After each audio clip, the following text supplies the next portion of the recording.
Assalamualaikum warahmatullahi wabarakatuh.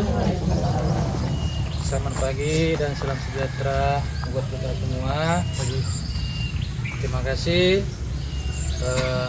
kami ucapkan pada pihak Yayasan Sri Kandi Lestari yang kembali mempercayakan kami dari LBH Medan untuk bekerja sama bagaimana meningkatkan kapasitas atau kemampuan atau keterampilan atau apapun namanya, yang tujuan adalah bagaimana untuk perubahan yang lebih baik, ya, perubahan lebih baik di kehidupan kita sehari-hari.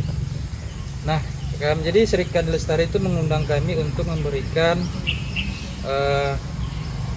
pengalaman sih sebenarnya. Kalau pengetahuan, termasuk sedikit pengetahuan lah, ya, terkait dengan advokasi. Ya tentu Bapak Ibu, adik-adik, abang-abang,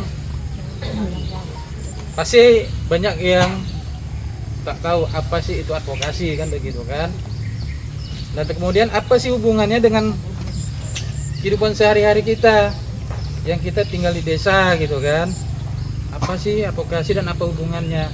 Dan mudah-mudahan dalam 2 hari ini kami bisa memberikan pemahaman itu. Nah, jadi ada beberapa hal yang ingin kita capai sebenarnya dalam kegiatan 2 hari ini.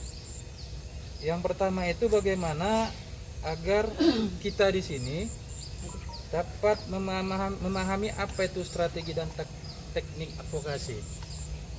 Ya, strategi dan teknik advokasi itu yang pertama. Yang kedua, bagaimana caranya agar supaya masyarakat itu mengetahui dan memahami haknya atas informasi serta cara menyalurkan aspirasi. Ya, aspirasi sebagai warga masyarakat atau warga negara. Ya, jadi ada bagaimana kita, benar nggak ya, kalau kita punya hak untuk bisa dapatkan informasi di desa misalnya, atau di instansi atau dinas lain, atau bahkan sampai di bupati gitu kan. Nah, kemudian yang ketiga yang kita harapkan adalah kita semua di sini sadar akan hak dan tanggung jawab kita sebagai masyarakat, warga negara atas lingkungan yang baik dan sehat. Jadi harapannya 3 hari ini kita bisa mencapai ketiga target itu. Ya, minimalnya kita mengetahui kan begitu dan memahami. Itulah yang dijelaskan. Jangan lari ke desa lain, itu aja. Sudah? Salah. Jalan topiknya dairi. Cairkan uang 1 miliar. Ini sudah jam. Tapi bupatinya tadi ada relasi ke Warga lain. Masyarakat sengaja digusur dengan oleh pemerintah dari PT KAI, tapi selepas dari itu pemerintah tidak memberikan tempat tinggal yang baru ataupun kompensasi ataupun tidak cukup lah itu apapun itu. Jadi masyarakat itu dengan hati yang terpaksa membangunlah di bantaran Sungai Deli, karena maunya jangan seperti itu. Maunya kalau memang kita masyarakat udah digusur, pemerintah menyediakan tempat lagi untuk kita tinggalin, masyarakat tinggalin. Sementara pemerintah tidak mengadakan itu semua. Jadi makanya lah masyarakat membangun liar itu di situ, tapi pemerintah melarang. Jadi ada kebijakan dari pemerintah, Pak, gitu maksudnya. Oke. Yang pertama, menyaring informasi. Tuh. Informasi yang kita dapat itu harusnya ada olah pikirnya, ada penyaringnya. Ya. Nah, kemudian setelah itu kita harus mengejar informasi ini benar nggak? Benar nggak? Kita harus menelusuri informasi, ya kan? Nah, dari informasi apa yang menjadi persoalan, apa yang menjadi masalah? Nah, kadang-kadang dari informasi kita tahu ada masalah, tapi belum tentu kita bisa menangkap sebenarnya masalah yang paling dasar itu apa. Baik, ibu-ibu semua, ini searching kami, apa sih namanya?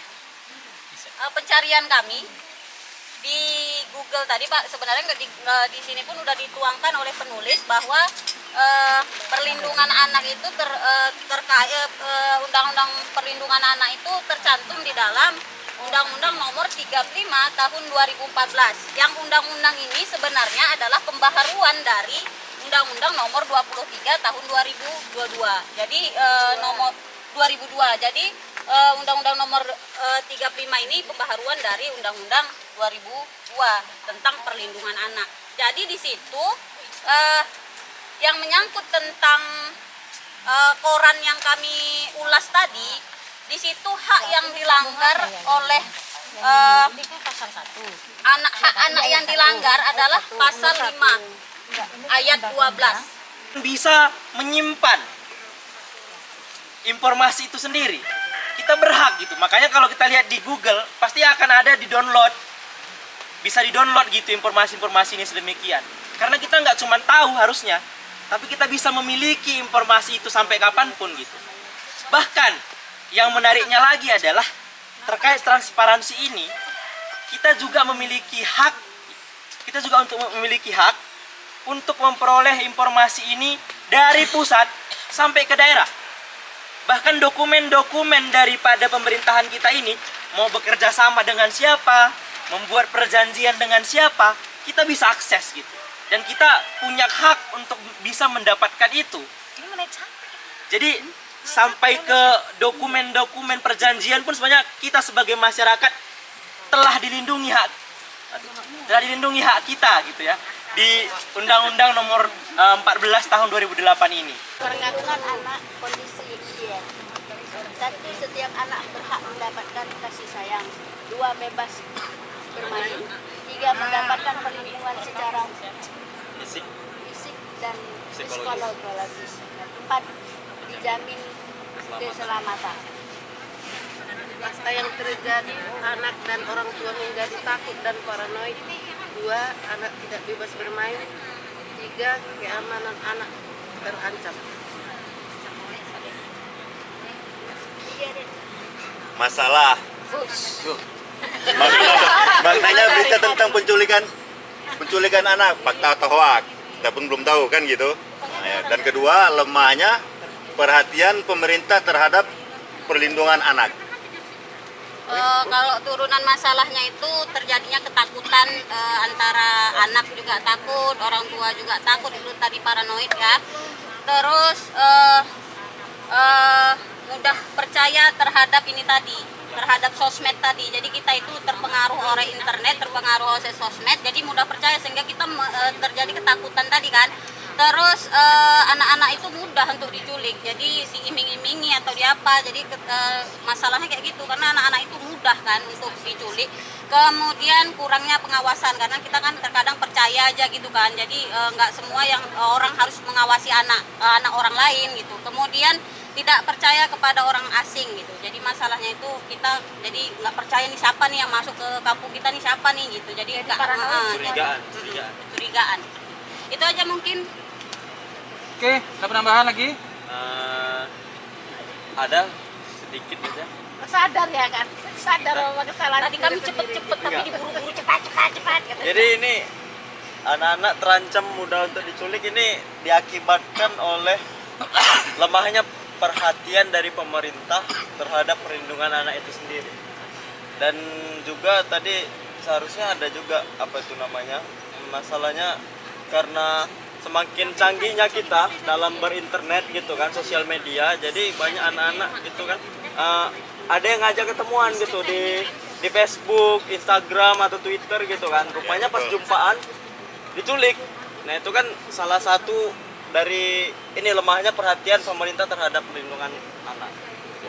Kurangnya keamanan, masuk kekurangan keamanan pemerintah. Yang saya tangkap itu harus berulang-ulang, artinya kan nggak bisa diakses kapan saja. Kan bukan kondisi ideal dia. Diakses kapan saja. Sebab asal kita minta, mereka tidak terbuka. Maka selalu kita meminta berulang-ulang. Selalu kita cek. Tapi kan kondisi Karena itu kejadian pribadi, ya kan? Kejadian udah pernah kejadian sama kita semua. Itulah sulit. capek nggak kalau kita minta berulang? Capek lah memang, tapi tak pernah ditanggapin. Terus masyarakat punya pikiran kita nggak percaya lagi sama pemerintah. Kan seperti itu jadinya. Selalu akhirnya kita kan mengungkapkan isi hati kita ya kan, yang terjadilah di daerah kita ini, Pak. Tapi paham ya, Iya. yang saya maksud ya, kondisi ideal ini tidak bisa dicapai kalau ternyata yang kita lakukan itu harus berulang-ulang. Nah, artinya pemerintah ternyata belum berubah, itu yang ditangkap. Iya. Belum berubah, dia tidak ada takutnya sama kita. Iya. Terus masak ke desa aja. Coklat. Ke desa aja buat Saking sentimennya desa pun sebelahnya kandang ayam. makanya. Kandang ayam kan kandang ayam kan. Iya kan? Soalnya tadi Ini anak